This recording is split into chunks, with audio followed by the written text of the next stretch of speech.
I was halfway through my coffee when my brother's voice sliced through the buzz of the conference lobby.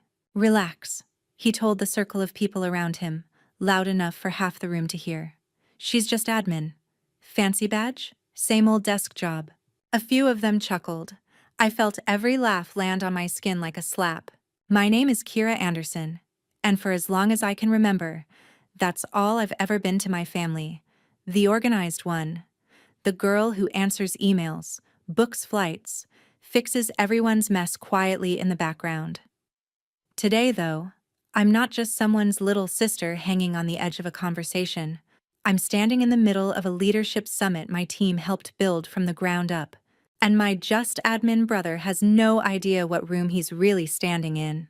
He's gesturing toward me now, still performing. "She loves this stuff. Schedules, color coding, spreadsheets. I mean, hey, somebody's got to print the name tags, right?" The group laughs again. My chest tightens, but I don't look away. Not this time. Next to him, his wife tilts her head, studying me with a curiosity I've never seen from anyone in my family. Her eyes flick from my badge to the logo on the massive banner behind me, then back to my face. "So, Kira," she asks, smiling politely, "what is it exactly that you do there?" The entire circle goes quiet, waiting for me to mumble something small, something that fits the story my brother has told about me for years. But that's not the story anymore. I take a breath, feel years of swallowed words rise to the surface, and let my answer sharpen down to a single word that will change everything. Before I tell you what I said, and what happened after the silence hit that room like a brick, tell me in the comments, what time is it for you right now, and where are you watching from? I want to see just how far this little family secret is about to travel. People think the worst wounds come from strangers. They don't. They come from the people who know exactly where to aim. Growing up, my brother was the sun our family orbited around. His name is David, 2 years older than me, and from the moment he made his first school science project, everyone decided he was going places. "David's the brains," our dad used to say at every barbecue, clapping him on the shoulder. "Kira's the helper. She keeps everything neat. Every great man needs a good assistant," my aunt once joked, ruffling my hair like I was a pet. They all laughed. I forced a smile and collected the paper plates. It started small. When we were kids, I color-coded his school binders, typed up his essays when his handwriting was too messy, ran back to school when he forgot his homework. If I asked for help with my own projects, he'd shrug. "Relax, Kira. You're good with organizing. I'm good with doing." By the time we were in college, the script was set. David studied engineering. I took a job as a part-time receptionist in an office and went to night classes because no one in our family thought it was worth paying for my degree. "You don't need a fancy diploma," Mom said. "You're practical. You'll always find admin work. People like you are everywhere." She meant it as comfort. It felt like a sentence. I still remember the first time David called me just admin to my face. He'd invited some friends over for dinner during spring break. They were all talking about internships, offers at big companies. "What about you, Kira?" one of them asked. "Where do you work?" I told them about the office where I handled everything from scheduling clients to tracking expenses. It wasn't glamorous, but it kept the place from collapsing. David snorted. "She's just admin," he said without looking at me. "She keeps the printer from crying." The table erupted in laughter. My parents didn't say a word. I laughed too, because what else could I do? That phrase followed me for years, like gum stuck to the bottom of my shoe. At family gatherings, at Christmas, at weddings.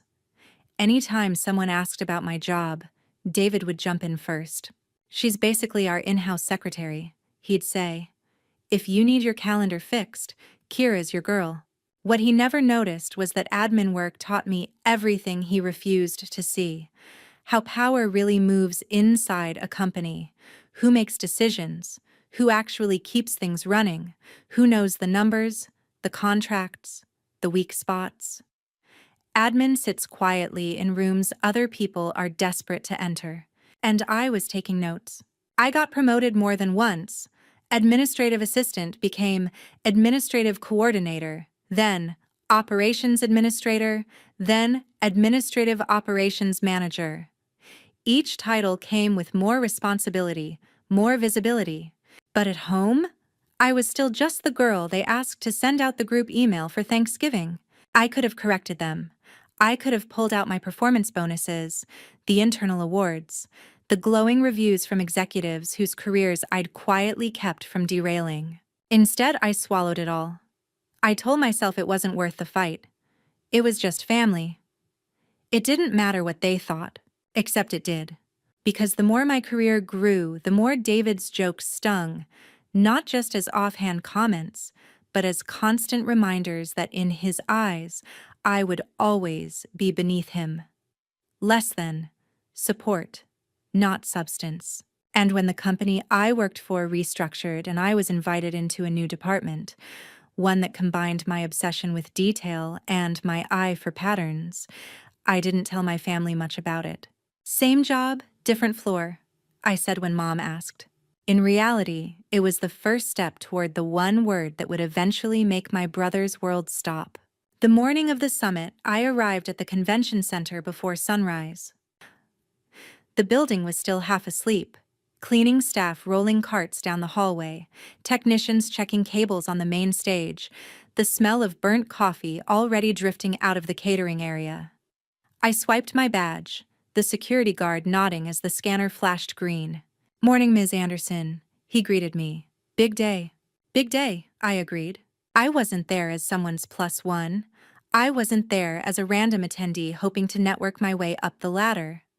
I was there because my department had spent 6 months planning this summit with the executive team, designing the agenda, vetting the speakers, and, most importantly, evaluating which companies we wanted deeper relationships with. On paper, my title was long and forgettable: Administrative Operations and Acquisitions Coordinator.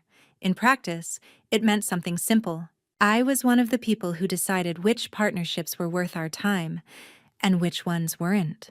I'd started in that department doing what I always did: building systems. I tracked due diligence documents, organized meetings between legal and finance, created summary briefs executives actually wanted to read. But as we moved through deal after deal, my managers noticed something else. "You see patterns," my director told me once, dropping a file on my desk. "You catch things others miss.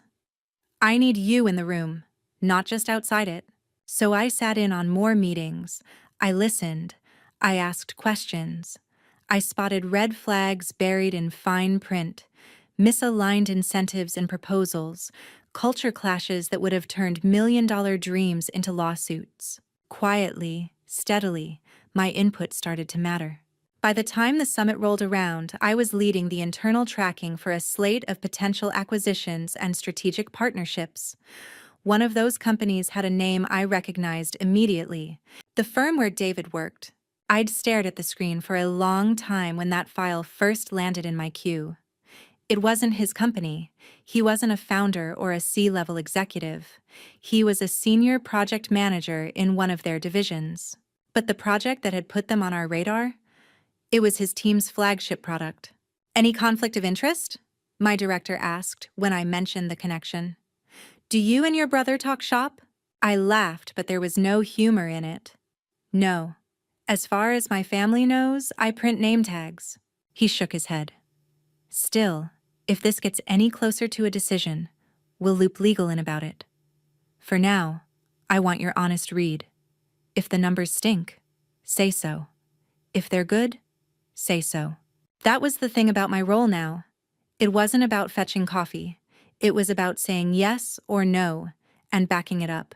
As I walked the halls that morning, checking that each breakout room had the right materials, that the registration area was ready, that the signage was correct, I noticed familiar branding being set up at one of the sponsor tables. There it was, my brother's company logo printed across banners and glossy brochures. I watched as a small team arrived, wheeling in demo equipment, arranging their booth. David wasn't with them yet, but his name tag was, right there on the table, waiting. "Hey!" a voice called from behind me. I turned to see my own boss, Mark, holding a tablet. "First sessions are locked in. You ready?" "Ready," I said, straightening. He glanced over at the sponsor booth. "That's the outfit your brother's at, right?" "Yeah." "And you're okay working this summit with them here? We can swap coverage on the floor if that's weird." I thought of years of just admin, of the way David never once asked what exactly I did all day, of the jokes layered over achievements he'd never even seen. "I'm fine," I said. "The work is the work." Mark studied me for a beat, then nodded. "Good, because there's a closed-door session later this afternoon with their VP and some of ours. Your notes will be important." I swallowed. Got it. What I didn't say was that later this afternoon was exactly when David had texted to brag that he'd be at a big industry summit. "Big dogs only," he'd written. "You'd be bored. It's all strategy stuff." I hadn't replied. Now, hours later, as the lobby filled with leaders from every corner of the industry, I moved through the crowd with a clipboard in my hand and a headset in my ear. To most of them, I was just someone who could fix a scheduling glitch or answer a logistical question. To a few of them, I was the person they wanted in every acquisitions meeting because I remembered what others forgot. And to my family, I was still the girl who arranges chairs. They were about to find out how wrong they were. By mid-morning, the summit was in full swing. On stage, a high-profile CEO was talking about invisible labor, the work no one notices until it stops happening. The crowd laughed when she joked about calendars mysteriously managing themselves, expenses magically getting filed. I didn't laugh. I watched the audience. Some people nudged their assistants, grinning knowingly. A few executives shifted uncomfortably in their seats. The ones who got it glanced toward the back of the room, where staff like me stood, always ready, always on call. In any company," the speaker said, "you can tell who truly understands leadership by how they treat the people who make their life easier." My eyes found my brother. David had arrived late, of course, sliding into the row his company had reserved, lanyard swinging, smile already turned up to max. He whispered something to the colleague next to him, both of them smirking. From where I stood, it looked like the joke was about the staff. During the coffee break, the lobby turned into a maze of conversations. Laughter bounced off the high ceilings. Business cards traded hands. People clustered around tall tables, balancing cups and pastries and egos. I was checking in with the AV team when I heard my name. "Kira!" I turned to see Susan, my sister-in-law, weaving through the crowd. "Hey," I said, surprised. "You made it." "Of course I did." She smiled, slightly out of breath. "David wouldn't stop talking about how important this summit is. Plus, I wanted to see you in your natural habitat." She looked around, eyes wide. "This is huge. You helped put all this together?" "Me and a lot of other people," I said, keeping my voice neutral. She gave me a look. "I've seen your color-coded spreadsheets, remember? I'm pretty sure you are a lot of other people." That made me laugh, though there was a pinch in it. We chatted for a few minutes, safe topics, how she was doing, whether our parents were still arguing about the Christmas menu in March, until David appeared at her side, draping an arm over her shoulders. "There you are," he said to her, before glancing at me. "Hey, little sis, busy running the printer?" "The old script, delivered effortlessly." "Something like that," I replied. He didn't notice the way Susan's eyes flickered between us. As more people from his company joined, David turned on his performance mode. He introduced Susan to everyone, bragged about a recent project, threw around buzzwords he liked the sound of. At some point, someone asked, "Wait, is that your sister? Didn't you say she worked here?" "Yeah," David said, grinning. "She's one of the admin people. You know, the ones who make sure there's coffee and chairs and name tags. She loves it." The group laughed. It wasn't cruel exactly. It was just lazy. An easy joke at someone else's expense. I felt the familiar burn in my throat. The urge to shrink. To disappear behind a pillar and go check on the next breakout room instead of standing here absorbing impact. But, Over the speaker system, the announcer's voice floated out. Our next session will begin in 10 minutes. Please make your way to the main hall. I remembered what the morning speaker had said about invisible labor, about leadership. I also remembered the first time I opened the internal file on David's company and saw the risk assessment notes. I'd flagged concerns, not about him. Our reports didn't get that granular, but about patterns in the team's delivery. Missed deadlines, overpromises. Dependence on one project manager whose name kept popping up. His name. "Hey, Kira," one of David's colleagues asked me now. "Do you get to sit in any of the big kid meetings today, or is it mostly logistics for you?" The old me would have laughed it off, made myself smaller, said something like, "Oh no, I'm just here to keep things moving." Instead, I smiled faintly. "Depends what you mean by big kid." Susan watched me closely. There was a crease between her brows, like she was working on a puzzle. "Anyway," David cut in, clapping his hands, "we should let her get back to her admin magic. If we talk to her too long, the pens might stop refilling themselves." Another round of chuckles. I felt something inside me shift. All the late nights. All the times I'd stayed in the office after everyone left. Not because I was forced to, but because I wanted to understand the deals we were making. All the times my director had asked for my opinion and actually listened. And all the times my own brother hadn't cared enough to ask even once. "What exactly do you do there now?" Maybe I'd been protecting myself by staying vague. "I work in operations. I help with events." It's complicated. Safe answers that gave him room to fill in the blanks with whatever made him comfortable. Maybe it was time to make him uncomfortable. The call for the next session echoed again. People started drifting toward the main hall. David and his group lingered at their high table, finishing their coffees. Susan stayed quiet, her gaze bouncing between David's smirk and my expression. "Come on," David told her, nudging her elbow. "We should grab seats near the front. Gotta look important, right?" She didn't move. Instead, she turned to me. "Kira," she said slowly, "I've been meaning to ask you something." The lobby noise seemed to dim around us, like someone was slowly turning down the volume. "You've been different lately," she went on, "more confident, and your emails about this summit sounded like you were running a lot more than coffee orders. So, what is it you actually do here?" The question landed between us like a challenge and a lifeline all at once. David laughed. "Babe, I told you, she's admin. She loves that stuff. Schedules, emails, all that behind-the-scenes magic." "Right, Kira?" For once, I didn't look at him when I answered. I looked at Susan, at the colleagues standing around us, at the badges hanging from their necks, each one a story of how they wanted to be seen. And then I thought of my own badge, the tiny printed title no one in my family had ever bothered to read properly. The one that contained the word I'd worked years to earn. The circle around us tightened, just enough that I could feel the edge of everyone's focus press against my skin. "So," Susan repeated, softer now, but more intent, "what do you actually do?" She didn't say it unkindly. That was the worst part. There was no mockery in her voice, only curiosity, and maybe a hint of apology for going against the easy version of the story David liked to tell. I could have let him answer for me again.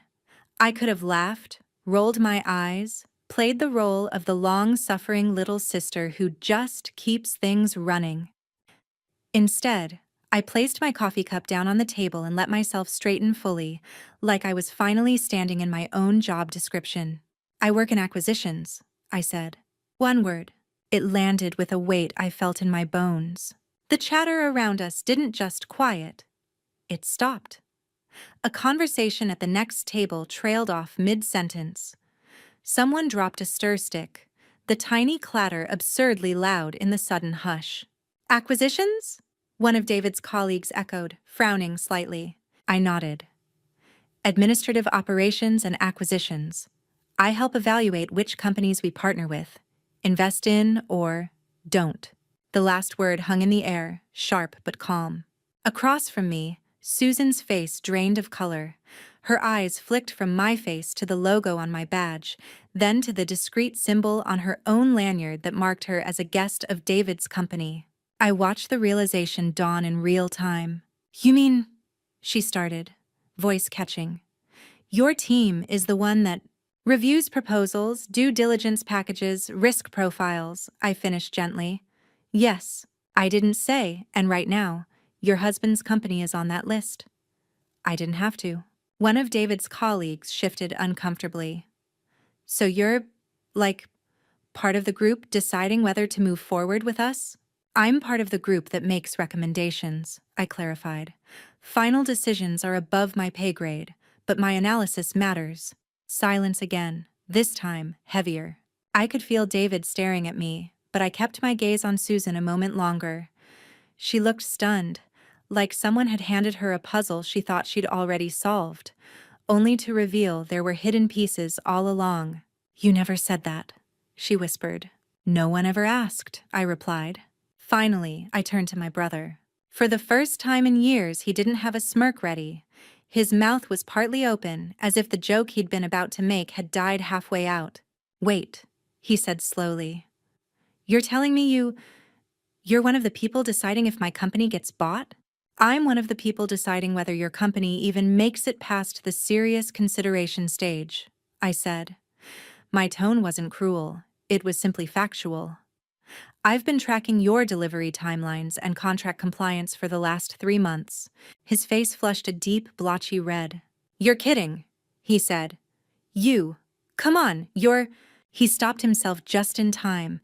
I saw the word flash behind his eyes anyway. "Just admin." Only now the room knew better.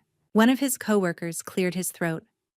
"We've, been hoping for positive feedback from your side," he admitted, his voice tentative. "Leadership's pretty anxious about this deal." I tilted my head, letting that sink in. "I've given honest feedback," I said. "That's my job." Susan swallowed hard. "Honest? As in, I don't let family relationships affect my assessment," I replied. "Your company's performance is what it is." That was when David finally understood exactly where he stood. Not as the forever golden child whose mistakes would be quietly cleaned up by his little sister, but as a name in a spreadsheet, a line in a report, subject to the same scrutiny as everyone else. He looked around the circle, desperate for someone to laugh, to break the tension, to restore the hierarchy where his title made him matter more than mine. No one did. The joke wasn't funny anymore. The speaker system chimed, announcing that the next session was starting. People began to stir, but no one in our little cluster moved. Susan's fingers tightened around her coffee cup. "David," she said quietly, "maybe we should sit down." He didn't respond. His eyes were still locked on me, a storm of anger, shock, and something else swirling behind them. Something that looked an awful lot like fear. Because in that moment, he finally realized who I was. Not the kid's sister fetching his forgotten homework, not the family's default party planner, not the punchline to his just admin jokes. I was part of the machine that would decide whether the project he'd built his reputation on lived or died. And for the first time in our lives, he had no control over what I would say next. The rest of the coffee break moved in a blur. People began drifting toward the main hall, but the air around our little circle was still frozen. Susan finally touched David's arm. "We're going to be late," she murmured. "Come on." He blinked, like the world had suddenly come back into focus. "Yeah," he muttered. "Right." They walked away with his coworkers, but every few steps he glanced back at me, as if the last 10 minutes had rearranged the entire map in his head. In a way, they had. I didn't chase him. I didn't apologize. I picked up my clipboard and moved on to the next thing that needed to be done, because that's what I've always done. Only this time, the next thing wasn't refilling pens or checking microphones. It was a meeting that could change the trajectory of his career. By early afternoon, the summit had splintered into different tracks: breakout sessions, roundtables, a panel about AI ethics, another about restructuring in uncertain markets. Between them all, a handful of conference rooms on the top floor had been reserved for something not listed on the public agenda. "Ready?" Mark asked me quietly as we walked toward one of those doors. My heart was beating hard, but my voice stayed steady. Yes. Inside, the room was all glass and sharp edges, the kind of space designed to make you aware of the money being moved when people sat down. A few of our executives were already there. A legal counsel, someone from finance. The VP from David's company sat on the other side of the table, along with their head of product. David wasn't in the room, this wasn't his level.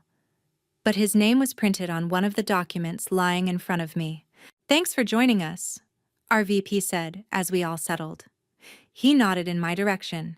"Kira, you've been handling the internal coordination on this, right? Why don't you walk us through your latest summary before we hear their pitch?" There it was, the moment. You'd think it would feel like holding someone's life in my hands. It didn't. It felt like holding a file, a set of facts and patterns, a story told in numbers and behavior instead of words. I took a breath. Sure. I didn't start with my brother's name. I started with delivery timelines, performance metrics, incident reports. I talked about how their product had potential, how some of their team's innovations were genuinely impressive, but how those strengths were undercut by repeated execution issues. Several deadlines were missed, I said, scrolling through my tablet. Not just once, but as a pattern. There were also internal flag reports about a culture of overpromising and pushing staff to patch problems last minute instead of addressing root causes. One of our legal counsels nodded. "I saw that. They stretch their people thin." The VP from David's company shifted in his seat. "We've addressed those concerns," he said quickly. "We've made changes since those reports." I didn't look at him when I answered. I looked at my notes. "There are documented improvements in the last quarter," I acknowledged. "But they seem tied to pressure around this potential deal rather than systemic change. My concern is sustainability once the spotlight is gone." If David had been in the room, he might have accused me of twisting the knife. But the truth was, I'd written all of this before I ever realized his name was attached to the project. "Based on the data we've reviewed," I continued, "my recommendation is that if we move forward, it should be with strict conditions and a phased structure. Alternatively," I hesitated, then decided I wasn't here to be gentle. "We may want to reconsider whether this is the right fit at all given the number of red flags." The room went quiet for a moment. Our VP glanced at finance, then at legal, then back to me. "Is that still your view after meeting their team in person today?" he asked. My mind flickered back to the lobby, to David's voice, loud and easy, dismissing the work that had built the very summit he was so proud to attend. "She's just admin." I thought of the speaker that morning, talking about invisible labor, about leadership. "Yes," I said simply, "it is." The VP from David's company cleared his throat. "With respect, I'm not sure your operations coordinator has a full understanding of the strategic vision here." Our VP's expression didn't change, but something cold entered his tone. "With respect," he replied, "we don't put anyone in this room unless their understanding is both deep and trusted. Kira has been one of the most reliable voices on our last 3 deals." Heat rose to my cheeks, but I kept my face neutral. "We're not here to attack you," our VP went on. "We're here to see if there's something that works for both sides, but we won't ignore consistent patterns just because a product looks good on a slide." The rest of the meeting was tense but professional. They made their pitch. We asked questions. No voices were raised. No threats were made. We left with notes and next steps, not blood on the floor. Still, as we filed out, I knew something had shifted. Not just for them, but for me. Mark caught my eye in the hallway. "You were solid in there," he said. "No bias. Clear. That's exactly what we need from you." "Thanks," I said quietly. "Can you send me your final written recommendation tonight?" he asked. "We'll be meeting again next week to make a provisional call." I nodded. "I'll have it on your desk." As he walked away, I felt my phone buzz. A text from David. "We need to talk," Now, I stared at the screen for a long moment. Then I headed to the one place at the summit where I knew no one would bother us. The small outdoor terrace on the third floor, just off a side hallway. He was already there when I stepped outside, pacing a little, hands shoved into his pockets. The city skyline glittered behind him, all glass and concrete and sky. "So it's true," he said as soon as he saw me. No greeting, no smile, just accusation. "You're one of the people trying to screw us." I shut the door gently behind me. "No," I said. "I'm one of the people trying not to screw us. You just told a room full of suits that my company isn't good enough." He snapped. "You could have said something last week. You could have told me. You could have warned me." I felt my own anger stir, slow and deep. "Warned you about what exactly? That your company has a documented history of cutting corners and pushing people past their limits? You already knew that.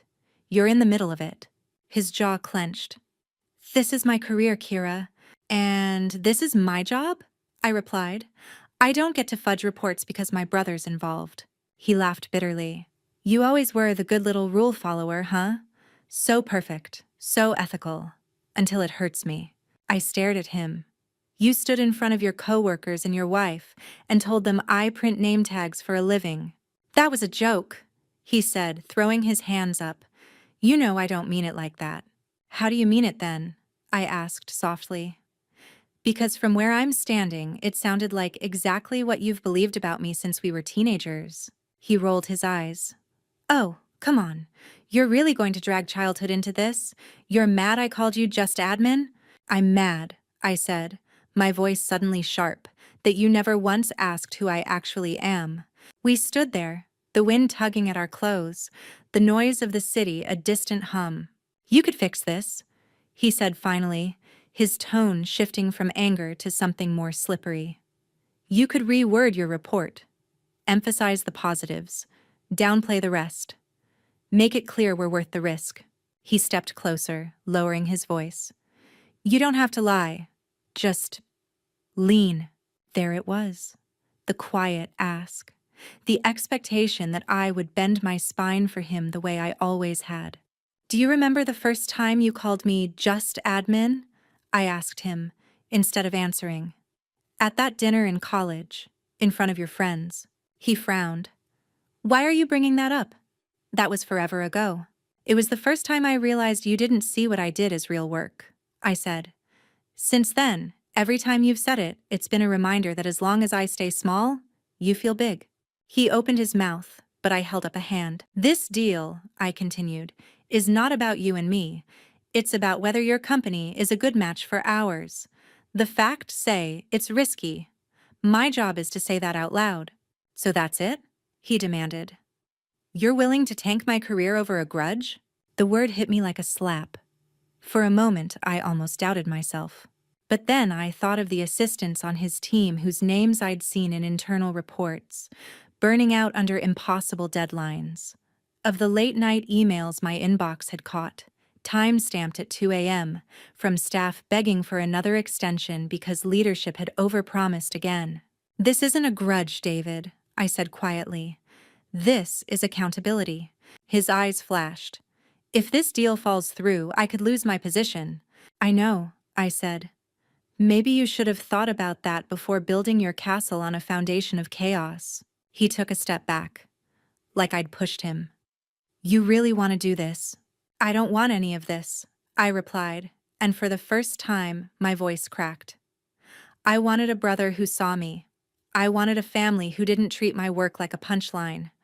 I wanted you to be proud of me, not only when I made your life easier." I took a breath.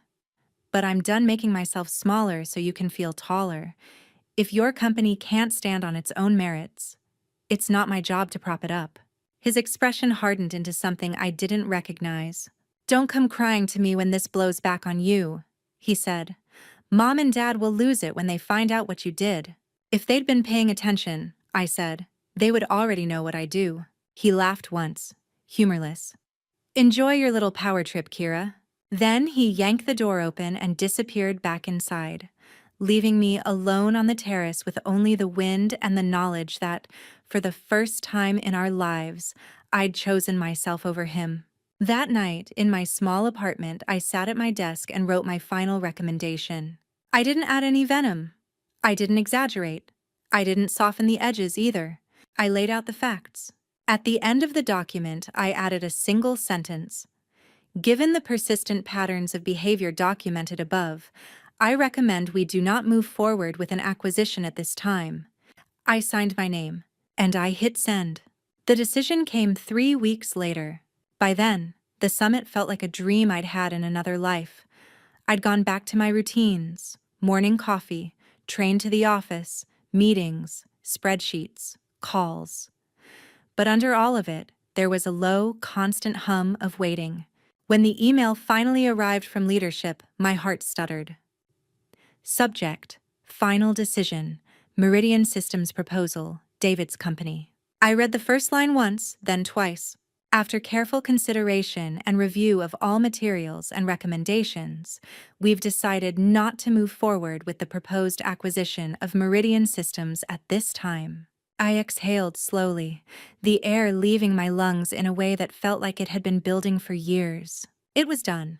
Not just because of me. Our team's concerns had been echoed by finance, by legal, by outside consultants.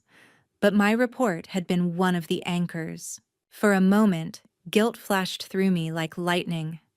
Then I remembered the terrace, the way he'd leaned on me, assuming I would bend. My phone buzzed before I'd fully processed the message. First, a text from Susan. "Did you hear about the deal?" Then, seconds later, a call from my mother. I stared at the screen. For the first time in a long time, I let it ring out. Then I listened to the voicemail. "Kira," Mom's voice trembled. "Your brother is devastated. He says your company pulled out of the agreement. Can you call me back? We need to understand what happened. He's saying this has your fingerprints on it." Of course he was. I sat there for a long time, phone in my hand, the weight of all the years pressing down on me. All the dinners where my achievements had been skipped over. All the jokes about my little office job. All the extra labor I'd done for free, just to be included. Was I the villain now? The cold-hearted sister who let his deal die? Or was I just the first person in our family who refused to clean up after him anymore? That evening, I finally answered one of Mom's calls. "How could you do this?" were the first words out of her mouth. "Hi, Mom," I said, not unkindly. "Nice to hear from you, too." "This isn't the time for jokes," she snapped. "Your brother worked so hard on this. He said you gave a bad report about his company, that you made them look incompetent."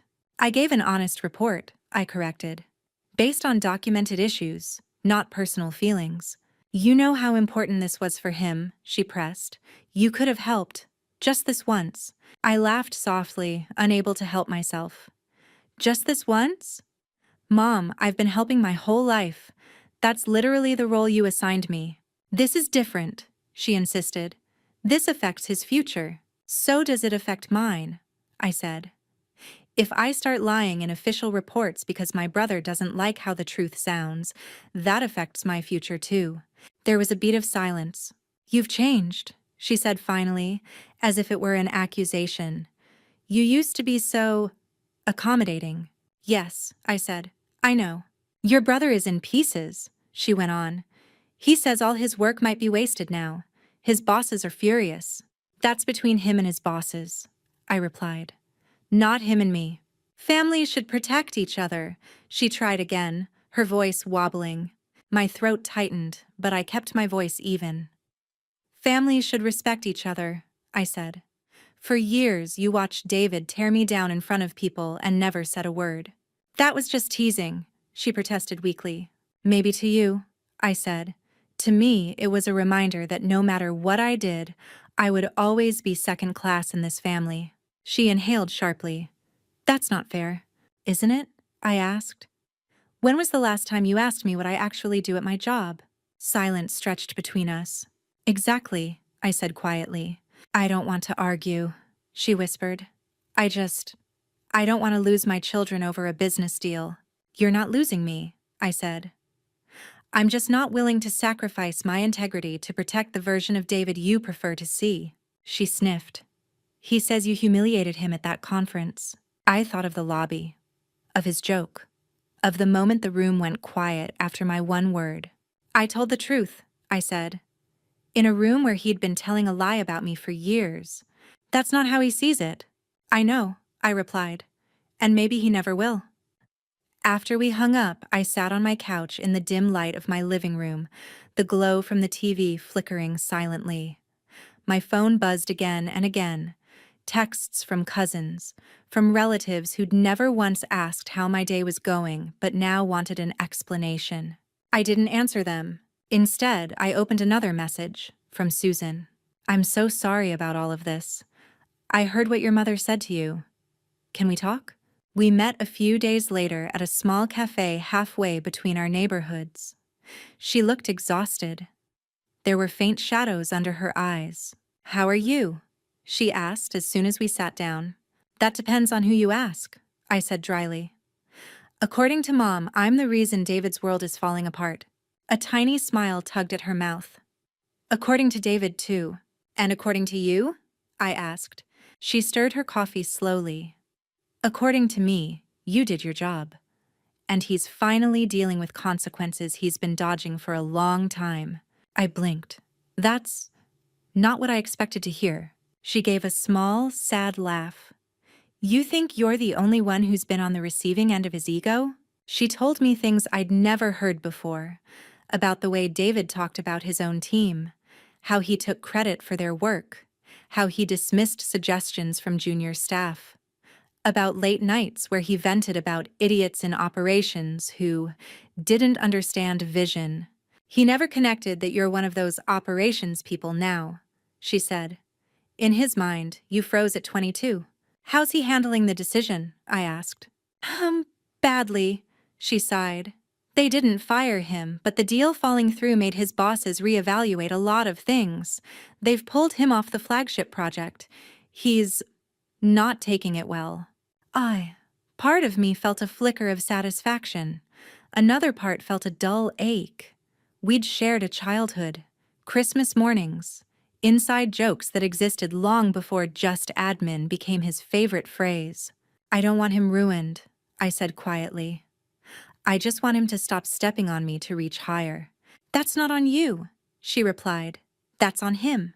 She hesitated, then reached across the table and squeezed my hand. For what it's worth, she added, when you said acquisitions in that lobby, I felt something crack. Not because you embarrassed him, but because I realized how fast I'd bought his version of you. I'm sorry I didn't ask sooner. My throat tightened. Thank you, I managed. We talked for a while longer. About work, about therapy, about the strange grief that comes with realizing your family may never see you clearly, no matter how brightly you learn to stand. Before we parted, she looked at me seriously. Whatever happens between me and David, she said, I want you to know this. You didn't do anything wrong. You drew a boundary. That's allowed. Boundary. It was such a simple word for something that had felt impossible my whole life. Over the next few months, contact with my family thinned. They still had their group chats, their Sunday dinners, their photos, without me. Occasionally, Mom would send a message. We miss you. When will you let this go? She never asked, what do you need from us to come back? So I built my own life. I poured myself into work, not as an escape, but as a way to keep growing. I joined a mentorship program for young admins, teaching them how to turn invisible work into visible leverage. I started saying no to unreasonable requests instead of automatically fixing everything. Sometimes, late at night, I'd think about that day in the lobby, about the hush that fell after I said one word, about the look on David's face when he realized I held a kind of power he couldn't control, not because I'd stolen it, but because I'd earned it. Did it fix everything? No. We haven't magically reconciled. There's no tearful family dinner where everyone suddenly apologizes and understands me. Real life rarely gives you that kind of neat ending. But there is this. The next time someone at a party asked what I did for a living and a relative tried to jump in with, "She's our organized one, she keeps everyone in line," I smiled and answered for myself. "I work in acquisitions," I said.